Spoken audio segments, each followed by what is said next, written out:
I'm Detective James, and this is the cases the news forgot. Before I start, let me ask you something. Wherever you're listening from, remember that place. Because stories like this don't just happen in one corner of the world. They can happen anywhere people decide the truth is too dangerous to hear. What I'm about to tell you stayed buried for years, not because it was unbelievable, but because it was believable enough to scare the right people into silence. Once you hear it, you'll understand why it never made the news. My name is James Calder. I'm 56 years old. I spent over 3 decades as a detective, and for most of that time I told myself I was a man who followed facts, not feelings. But for 10 years of my life, I lied. Not just to the public, to myself. Officially, during that stretch, I told people I'd transferred out of homicide and taken a quiet federal assignment tied to land management in Northern California.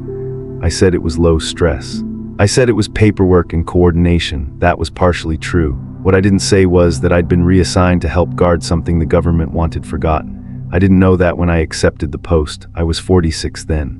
Burned out, recently separated. Too many crime scenes stacked up in my head, too many faces I couldn't forget. When the offer came across my desk, it felt like an escape. Remote posting, joint task force cooperation. Minimal public interaction, decent pay, solid benefits, far from Sacramento and everything I'd wrecked there. The paperwork alone should have warned me. Background checks deeper than anything I'd seen outside major task forces. Non-disclosure clauses layered on top of each other. I assumed it was bureaucratic paranoia. I was wrong. On my first day, the man assigned to brief me picked me up in an unmarked truck that had seen better decades. His name was Ray Alvarez, late 50s, former military police, the kind of man whose posture never fully relaxed, even sitting down. His face looked carved rather than aged. For the first hour, he walked me through routine procedures. Radios, call signs, what to do if civilians wandered off trail, emergency extraction protocols. It all sounded ordinary enough. Then he turned off the paved road. The fire road he took didn't exist on my GPS. Trees closed in tight, cell signal vanished. After several miles, Ray slowed the truck and spoke without looking at me. "There are places out here you do not enter," he said. Not ever. He stopped beside a short metal post, dull green, almost blending into the brush. A number was stamped into it. 1. These are the boundaries, he continued. They don't appear on any public map. They don't get logged. And if anyone asks, you don't know they exist. We drove for nearly 2 hours following those markers, 43 of them, forming a rough perimeter around a chunk of forest several miles wide, dense, untouched. Wrong somehow, even in daylight. "What's inside?" I asked. Ray didn't answer at first. When he did, his voice was low. "Nothing that ends well." He told me the official explanation. Military contamination, old testing grounds. Hazardous material, area closed in the late 80s. That was the story I was to repeat, word for word. Then he pulled a cigarette from his pocket and stared at it like he hated the thing. "Unofficially," he said, lighting it with shaking hands, "something happened out here that made the army disappear in under 2 days. No cleanup, no reports anyone can find. They sealed it, erased it, and handed the mess to people like us." "What kind of something?" I asked. He finally looked at me then, and I recognized the expression. I'd seen it on witnesses who'd survived things they weren't meant to. "The kind that ran off every man before you," he said. "The kind that broke one of them completely." He crushed the cigarette out with his boot. "This job isn't about keeping hikers safe," he said. "It's about keeping people out. And keeping whatever's in there from wandering." That night, alone in the cabin assigned to me, I went through the files he'd left. Most of it was routine. Logs, reports, maintenance schedules. At the bottom of a drawer, I found a locked metal box. The key was taped underneath. Inside were documents that never should have been in civilian hands. Memorandums stamped with military seals, dates, heavy redactions, enough visible text to make my stomach tighten. Immediate cessation of civilian access, perimeter enforcement mandatory, disclosure constitutes national security violation. There were handwritten reports too, years worth, different authors, same patterns. Unidentified radio traffic using outdated military frequencies. Requests for extraction from units that officially didn't exist. Boot prints leading into restricted areas, no prints leading out. Motion cameras triggered dozens of times in a single night, every image showing the same figure. A man in uniform, different styles, different eras, always the same posture, always facing the camera. The most recent entry was Ray's. Multiple civilian reports of soldiers inside the restricted zone. Full gear, no response to verbal contact, equipment recovered, dates across decades, no explanation, recommendation, observe only, do not escalate. I understood then what my real assignment was. For the first 2 weeks I followed protocol, learned the terrain, maintained the perimeter, turned people away politely, never crossed the line. The forest was beautiful during the day. Redwoods stretching into the sky, streams cutting through stone, peaceful enough to make you forget why you were there. But at night, the sounds changed. I'd worked crime scenes at all hours. I knew silence. I knew normal wilderness noise. This wasn't that. Something out there moved with purpose. And sometimes, late at night, the radio crackled with voices that didn't belong to anyone still alive.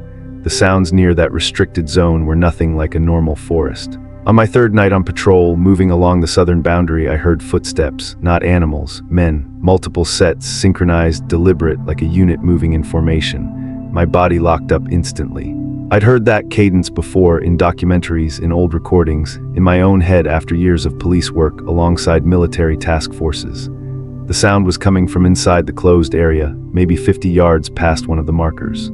I raised my flashlight and swept the tree line. Nothing, no movement, no shadows, but the footsteps kept going, steady and controlled for half a minute, then stopped all at once. That's when I heard a voice. It sounded like a radio transmission, distorted, clipped, using unit designations and call signs. But there was no radio. The voice wasn't coming from a device, it was just there, hanging in the air.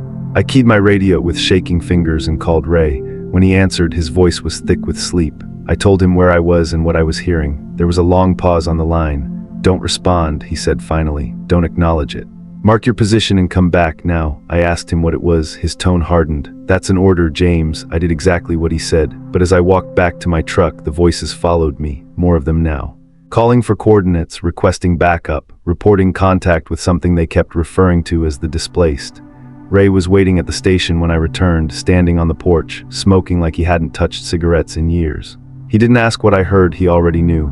"You heard the loop," he said. "The loop," I asked. "That's what we call it. It's been running since '87. Same voices, same transmissions, same ending. They're not live, they're echoes.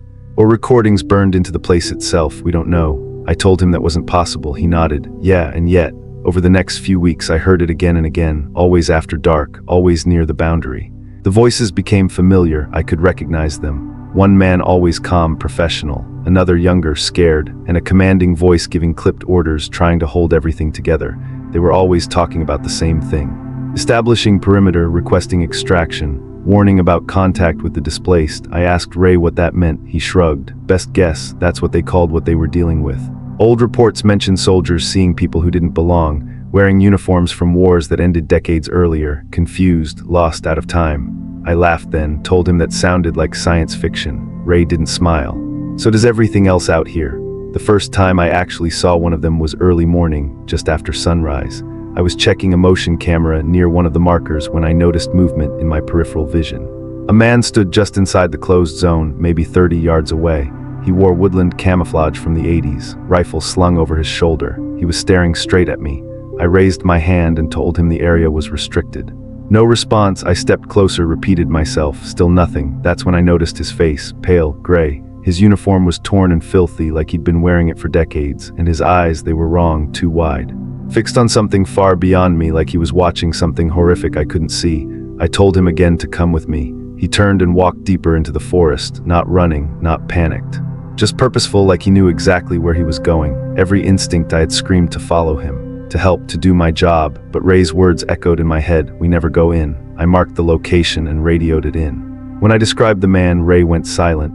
"You just saw David Morrison," he said quietly. "Private first class, reported dozens of times over the last 30 years. Same uniform, same spot. Same behavior." I told him that was impossible. "I know," he said, "but whatever happened in '87 changed them. The ones who didn't make it out, they're not soldiers anymore." That night I couldn't sleep. I kept seeing that man's eyes. I went back through the files and found photographs, old ones, new ones, soldiers in different uniforms, different eras, all standing inside the restricted zone with that same empty stare. One photo stopped me cold, dated April 3rd, 1987. 6 soldiers smiling for the camera, fresh uniforms, normal eyes, the labels identified them. Morrison, Vickers, others, and their commanding officer.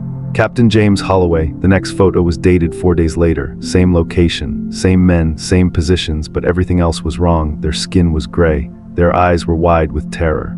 Their faces frozen in expressions that looked like the moment before a scream, and yet they stood at perfect attention. At the bottom of the file was a report, heavily redacted. Only one sentence remained untouched.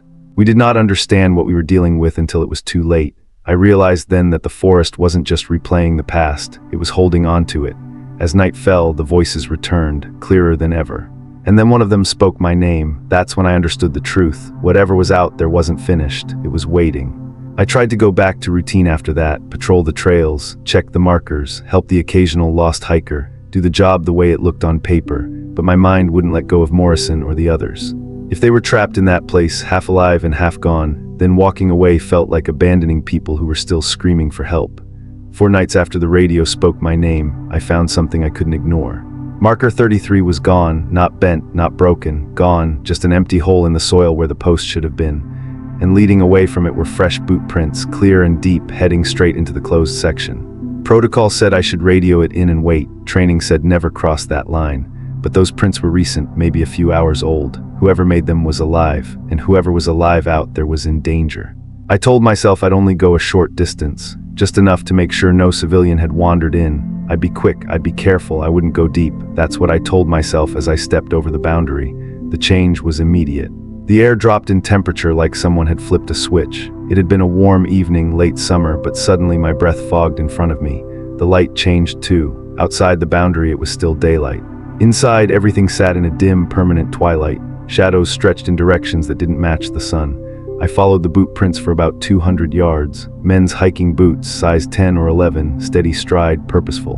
Whoever it was knew where they were going, then the tracks just stopped. Not faded, not disturbed, one clear step, then nothing, as if the person walking had simply vanished between moments.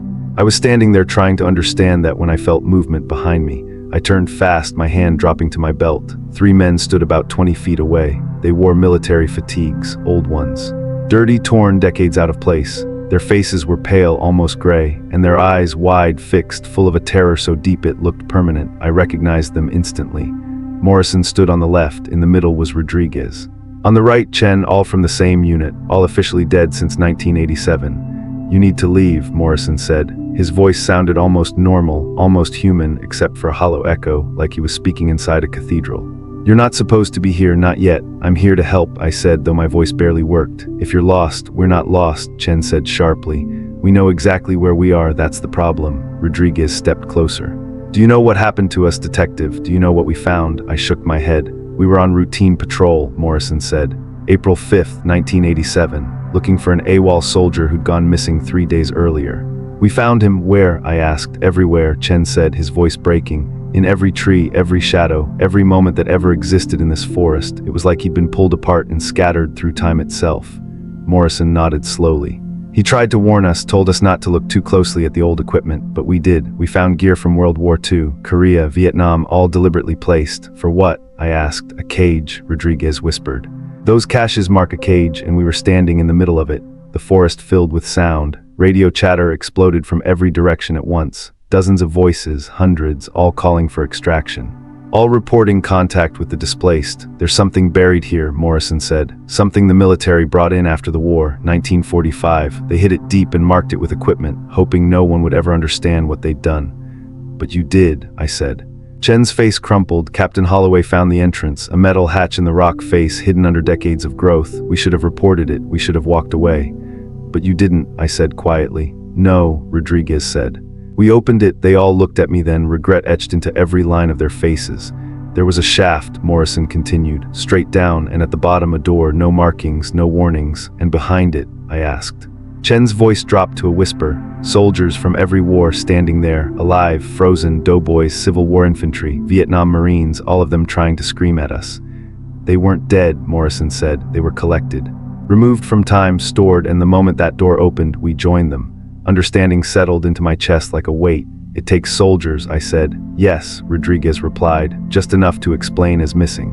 Preserved between moments, neither alive nor dead." The radio voices grew louder, names, units, wars spanning a century. "Why?" I asked. "Why would they keep feeding it?" Chen laughed bitterly. "Because they're studying it. Trying to control it. Imagine erasing enemy soldiers without killing them. That's the dream." Morrison stepped closer. "You're different, James. We can feel it. Whatever they saw in you, whatever made them choose you, it makes you visible to what's down there. And if it sees me?" I asked. He didn't answer. "How do I stop it?" I asked. "How do I keep anyone else from being taken?" Morrison shook his head. "You can't stop it. It's older than this country. Older than all of us, but you can warn people," Rodriguez said. "Document the truth. Don't let it disappear with the next patrol." "The equipment caches," Chen added. "They're not just boundaries, they're a message. Coordinates and dates. Someone before us tried to leave warnings." Rodriguez pointed deeper into the forest. Marker 47, that's the center. The hatch is nearby, don't open it, but there's a case just inside the shaft, documents. Take them, get out, and then, I asked. Morrison looked at me steadily. Then you decide, keep the secret, or finally tell the world what's buried here. The light dimmed further, or maybe time itself was unraveling. We're out of time, Chen said, fading. It knows you're here. Their bodies grew transparent, dissolving into the forest. Be careful, Morrison's voice echoed. Every time you cross that line, you risk becoming like us. Then they were gone. And I was alone, standing inside a place that was never meant to be entered, knowing with absolute certainty that something ancient had just noticed me. They were almost transparent now, just faint outlines against the dark trees. One more thing, Rodriguez said, his voice stretched thin like it was traveling through a long tunnel. The soldier whose prints you followed, he's already gone, taken within the first 100 yards. I swallowed. Then the tracks stopping, that wasn't him disappearing, Morrison said softly. That was reality forgetting he ever existed. And then they were gone, the forest closed in around me. It felt alive in a way I can't properly explain, like 1,000 unseen eyes had turned in my direction all at once. I ran back toward where marker 33 should have been. Back toward normal air, normal light, a world where time moved forward and people didn't get erased like bad memories. The moment I crossed the boundary, everything snapped back. Warm air, proper sunset angles. Cicadas instead of radio static, but when I looked back into the closed section, I swear I saw them. Shapes moving between the trees, dozens of them, maybe hundreds, different uniforms, different eras, all standing still. All watching me leave. When I reached the station, Bill was waiting. He took one look at my face and said, "You went in." I nodded. "Did you see them?" "Morrison, Chen, Rodriguez," I said. "They told me about the door." "About the collection." Bill closed his eyes slowly. "Then you know more than you should, more than is safe. We can't just leave them," I said. They're not," he cut in, his voice suddenly hard. "Whatever they are now, they're not the men who went missing. They're echoes, impressions, ghosts made of broken time. They knew things," I said, "equipment caches, a pattern, documents near marker 47. Bill's eyes snapped open. "They told you about 47, you know about it. Every ranger does," he said quietly. "It's the one marker we're ordered never to investigate, never to approach. Never to ask questions about. Why? Because 3 rangers before you tried," he said. 2 never came back, the 3rd came back wrong, like something rewired his brain. He's the one who put a gun in his mouth. If there are documents that explain, it doesn't matter," Bill snapped, louder than I'd ever heard him. "Understanding won't save anyone. Knowing the truth won't fix this. It just gives you a weight you can never put down." He stared at me. "Is that what you want, to spend the rest of your life knowing things you can't tell anyone, seeing things you can never unsee?" I thought of Morrison's eyes, of Chen's frozen grief, of Rodriguez warning me away. "I'm already seeing them," I said. "I'm already knowing things. I might as well understand what I'm dealing with." Bill studied me for a long moment, then sighed. "You're going to 47 no matter what I say." "Yes, then I'm coming with you," he said. "If you're going to damn yourself with knowledge, you shouldn't do it alone." We left at dawn. Bill brought maps I'd never seen before, real maps. Not the sanitized ones issued to rangers. These showed equipment caches marked with dates and coordinates. "I've been tracking them for years," he admitted as we drove, plotting them. "Looking for patterns, the dates don't match when the gear was placed," I said. "Exactly," he replied. "They're earlier, sometimes decades earlier." He showed me the layout. The caches formed a spiral, but not a clean one. It expanded and contracted in waves, and at the center sat marker 47. "The dates marked disappearances," Bill said, "not placements. I've counted 217 so far. Going back to 1917, I felt sick. We parked at the closest trailhead and hiked in. The deeper we went, the wronger everything felt. The air, the light, the silence between sounds. At marker 33, I stopped. The post was back, but it wasn't Park Service metal. It was older, different. Dates were stamped along it like growth rings. 1945, 1967, 1979, 2003, 2019. "It repairs itself," Bill whispered, "or something repairs it." The radio chatter returned as a constant background hiss, lost voices bleeding through decades. Marker 47 sat in a clearing. Unlike the others, it was surrounded by equipment. Helmets from every era, rifles hanging from trees, dog tags clinking softly like wind chimes. And 50 yards southeast we found the hatch, built into stone, moss-covered, unrusted. "This is it," Bill said. "The documents should be just inside," I replied. "We don't have to go all the way down. Quick in, quick out," he said. The hatch opened smoothly. A ladder descended into darkness. Bill went first, I followed. 30 feet down we reached a small chamber carved from rock. Against the wall sat a waterproof case covered in warnings written in dried blood. "Turn back, don't look at them. It sees through their eyes. The pattern is a countdown." Inside were documents, journals, maps, all signed by Dr. Sarah Chen, dated 1945 to 1952. The first page froze my blood. Project Hourglass, final report. The artifact recovered from Bavaria was not a weapon. It was a trap, a collection mechanism that understands time as material. Every missing soldier was stored, preserved, existing in all moments simultaneously. With each disappearance, the artifact grows stronger. The pattern is a countdown. The entry ended abruptly, then we heard it, breathing, thousands of people breathing together, and beneath it a voice, not radio, real. Thank you for opening the hatch. The collection has waited so long for more. The ladder above us began to retract. We were trapped. Drop everything metal, Bill hissed. I didn't argue. Flashlight, radio, tools, all hit the floor. It's attracted to modern metal, he whispered. Electromagnetic signatures, old iron stays silent. That's why the caches, yes, he said. The ranger who came back wrong wrote about it before he died. Footsteps echoed deeper in the shaft. Perfectly synchronized, Bill grabbed the case. We go deeper. There's a secondary tunnel, German construction. He opened the door at the far end of the chamber, and what I saw beyond it is something I still struggle to put into words. Human language isn't built for what I saw next. I'm an old man now, and I've spent a lifetime trying to describe it to myself, let alone anyone else. The door didn't open the way doors are supposed to. It unfolded. Like reality itself was peeling back layer by layer, revealing something that had always been underneath, waiting. Beyond it was a room, if you can even call it that. The space was wrong. The angles didn't agree with each other. Walls bent where they shouldn't. The ceiling felt both crushingly low and impossibly high at the same time. And the longer I looked, the bigger it became, as if the room was expanding to make space for my fear. And they were there, the displaced. Hundreds, no, thousands of soldiers, every war this country ever fought, all standing in perfect formation, all frozen mid-terror. World War I boys with wrapped leggings, paratroopers from the 40s, Korean infantry, Vietnam tunnel fighters, Desert War Marines, and others, uniforms I didn't recognize at all. Conflicts that hadn't happened yet, or maybe hadn't happened here yet. They weren't moving. They weren't breathing, but they were aware. I felt them, thousands of minds pressed against mine, silent screams echoing straight into my thoughts. They knew help wasn't coming. They knew they were trophies. Don't look at their eyes. That was Elias, old Ranger Elias Crow, grabbing my shoulder and forcing my head away. That's how it sees you, he said, through their eyes. If you lock eyes, it maps your life, every moment you've ever lived. Too late. For just 1 second, I'd already looked. A young soldier in Civil War blue stood in the front row. Barely more than a boy, his face was locked in that exact moment when understanding turns into terror. And when our eyes met, something ancient noticed me. Not angry, not hateful, curious, like a collector examining a new piece. I felt it move through my memories, my childhood, my service years, my failed marriage, every regret, every joy, every second I had ever lived laid out like pages in a book. Samuel, Elias shouted. Stay with me. His voice pulled me back just as he dragged me sideways toward a narrow opening in the chamber wall, a maintenance tunnel hidden in shadow. Behind us, the breathing changed. It wasn't passive anymore. It was anticipating. The soldiers began to move, not naturally, not individually. Every single one of them turned at the exact same time. One perfect motion, one perfect step forward. Run, Elias yelled. The tunnel was barely wide enough for one man. Old timber beams held the ceiling, wood from the 1940s, back when someone still believed this thing could be contained.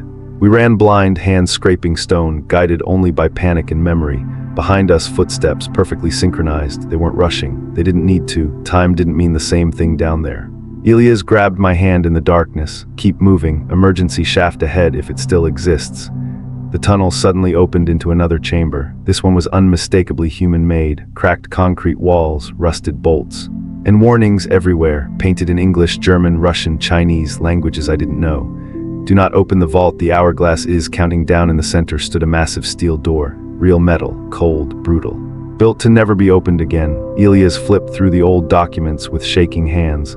Listen to this, he said. The artifact isn't a weapon, it's a timer. My stomach dropped. Every soldier it takes is a grain of sand, he continued.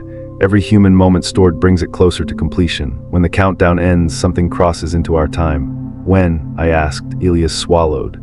Late 2024, right about now. The footsteps were close. I could see shadows filling the tunnel, figures wearing uniforms from every era. At the front was Morrison, no, what used to be Morrison. His mouth opened and that voice came out, not human, not singular. You cannot stop the completion, it said, speaking every language at once. Human consciousness is exquisite when preserved. Elias pulled out a crude device.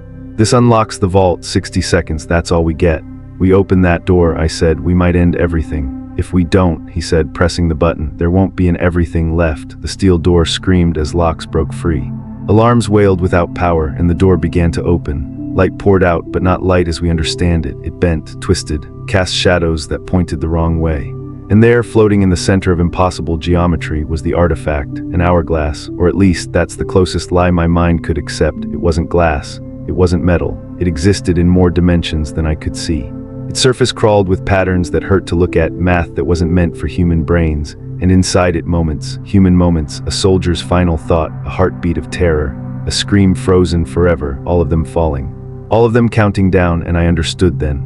This thing wasn't collecting soldiers, it was collecting time, and we were running out of it. Seconds of life were being extracted and stored, glowing softly as they fell from the upper chamber to the lower one, each moment suspended like a captured breath. The lower chamber was almost full now. Whatever this thing was, it was nearly finished. "The disruptor," Elias shouted over the rising noise. He shoved me forward. "The panel on the left. Dr. Lin's notes say you have to enter a harmonic sequence. I'll hold them back." "You can't," I said. My voice barely worked. "Elias, you won't make it." "I know," he replied calmly, with a strange sense of relief. "I've known for years this was how it ends. Every ranger who stays here long enough figures it out eventually. We're not guardians, we're offerings. The collection always takes payment." He pulled out an old service pistol. A heavy World War II era .45, simple, mechanical, invisible to the artifact's awareness. "Go," he shouted. I ran straight toward the artifact, toward that impossible, bending light that made my head ache just to look at it. Behind me, gunfire echoed through the chamber. Elias wasn't shooting the soldiers. He was firing into the supports, into the concrete, trying to collapse the space and slow them down. The panel was there, exactly where Lin's notes said it would be. Its surface was covered in symbols that looked like mathematics made physical, equations translated into shape and vibration. Taped beside it was a handwritten note in Lin's familiar, careful script. "If you are reading this, you understand what must be done. The sequences 1, 1, 2, 3, 5, 8, 13, 21, 34. Input without hesitation. Stopping the countdown means releasing everything already collected. They cannot be saved, only ended. The Fibonacci sequence. The pattern beneath growth, decay, spirals, shells, galaxies." My hands shook as I began. Each number corresponded to a symbol. Each press sent a deep tone through the chamber, vibrating in my chest, in my teeth, in my bones. The artifact began to hum, responding like a living thing being disturbed in its sleep. Behind me, Elias' gun clicked empty. I heard him shout something I'll never forget, not fear, not regret, defiance, then silence. I pressed the final symbol. For a moment, nothing happened. Then the artifact began to shake. The light intensified until it burned my eyes. The crystallized moments inside it began to fracture, spreading cracks like ice breaking on a frozen lake. And then the screaming started, all at once. Hundreds of voices finally released, pouring out decades of trapped agony in a single sound. The displaced soldiers screamed as one, not in fear but in release. The artifact didn't explode. It came apart gently, like a soap bubble collapsing in slow motion. Fragments peeled away and vanished before they could touch the ground. And as it broke, the soldiers began to fade. Men from every war, every era, becoming translucent. Becoming memory. I saw Daniel Morrison one last time. His eyes were clear now. The terror was gone. "Thank you," he said softly. Then he was gone. The light vanished. The impossible geometry folded back into something resembling normal space.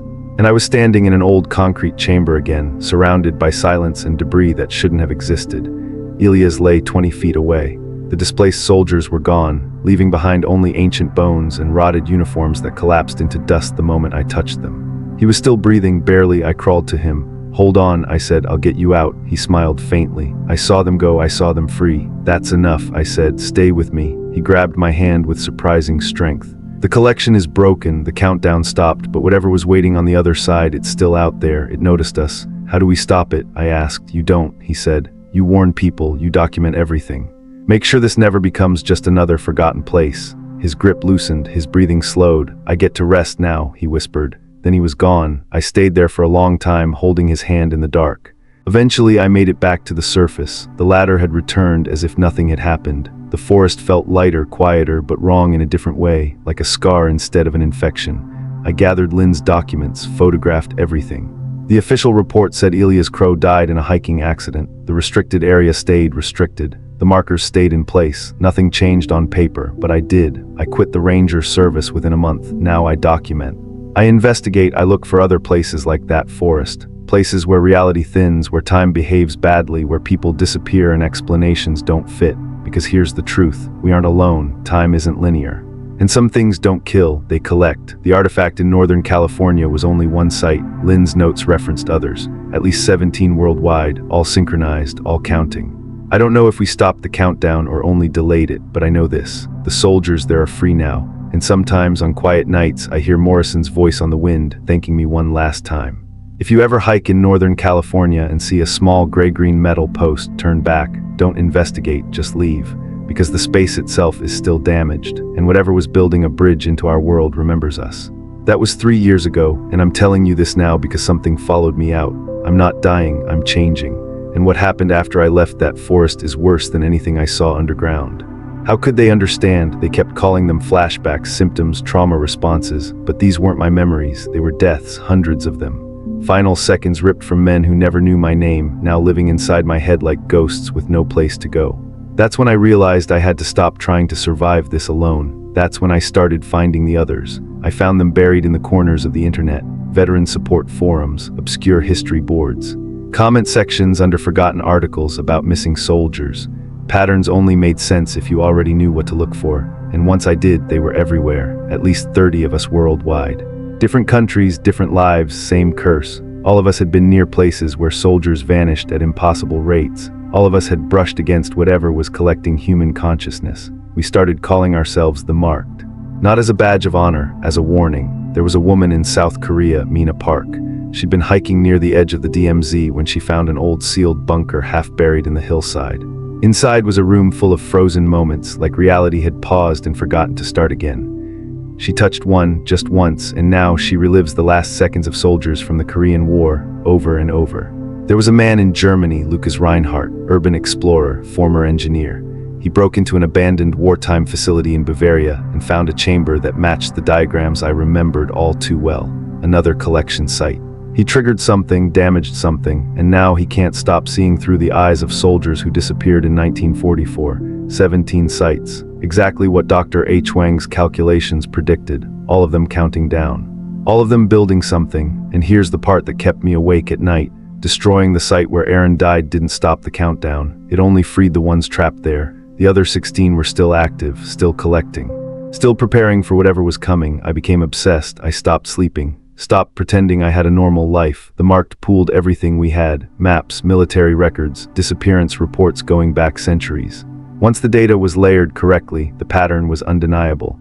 Small clusters of soldiers vanishing near old military installations. Always the same kinds of places. Unstable geology, strange mineral concentrations. Electromagnetic anomalies, weak spots where reality didn't hold its shape very well. The collector wasn't guessing. It was choosing places where the boundary between dimensions was already thin. One location kept appearing more than any other. Pine Gap, Australia. On paper, it's a satellite tracking station. Joint operation, clean, boring explanations. In reality, the disappearance rate around Pine Gap is staggering. Since the early 70s, over 300 soldiers and contractors gone, written off as heat, accidents, desert conditions, lies stacked on top of lies. I got inside 6 months ago, I won't say how. Let's just say some of the Marked still have clearances, and guilt eventually outweighs loyalty. The facility goes far deeper than it should. I made it to level 8 before they caught me, but I saw enough. The artifact there is massive. Far larger than the one we destroyed, more complex, more alive. And unlike the buried site I knew, Pine Gap is actively managed. Scientists monitor it, soldiers guard it. They aren't trying to destroy it, they're studying it. Communicating with it, the photos I took before security dragged me out were marked beyond top secret. The project never ended after the warnings. It evolved, expanded, became international. A coalition of powers working together under a new name, the Temporal Collection Initiative. Their goal isn't to stop the countdown, it's to control it. They want to weaponize it. Imagine erasing enemy soldiers from time itself. No bodies, no funerals, no martyrs, just absence, stored awareness trapped forever. According to their own documents, they're close. The countdown completes on December 31st, 2025. When it does, the bridge becomes permanent. Whatever exists on the other side will be able to reach into our reality whenever it wants. They think they can control it. They're wrong. I know because of what's happening to me. The episodes are worse now, longer, stronger, and I finally understand what those moments contain. They aren't just memories, they're warnings. The collector doesn't care who you are. It doesn't see nations or causes or sides. It collects consciousness because that's its nature, And once the bridge is complete, it won't stop with soldiers. It will collect everyone, every human life reduced to a frozen moment. I tried to warn people, articles, anonymous posts, emails to journalists who never replied.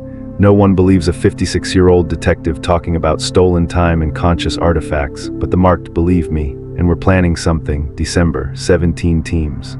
17 sites all at once. We're not trying to study them, we're going to destroy them, break the pattern before it finishes forming.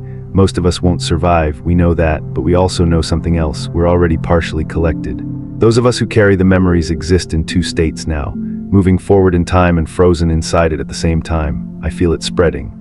This morning I was pouring coffee and suddenly I was 6 years old again, then 43 at a crime scene, then somewhere in the future, cold and dark, reliving my last moments on repeat. Time isn't linear anymore, not for us. The scans show nothing. The doctors see a healthy man, but I can feel myself becoming a bridge, and I can feel the collector noticing. Sometimes between seconds I see it, vast, precise. Built from mathematics and awareness, it doesn't hate me, that's the worst part, it's just curious. We aren't people to it, we're components, but I'm still human enough to fight. December 31st, that's the day, maybe we stop it. Maybe we just delay it, maybe none of this matters. But if this recording survives, if someone hears this, then at least the truth existed once. I don't have hope anymore. I have resolve, and for now, that has to be enough. All I can offer now is a warning. If you start experiencing memories that aren't yours, if moments of your life begin stacking on top of each other instead of flowing one by one, stay away from military installations.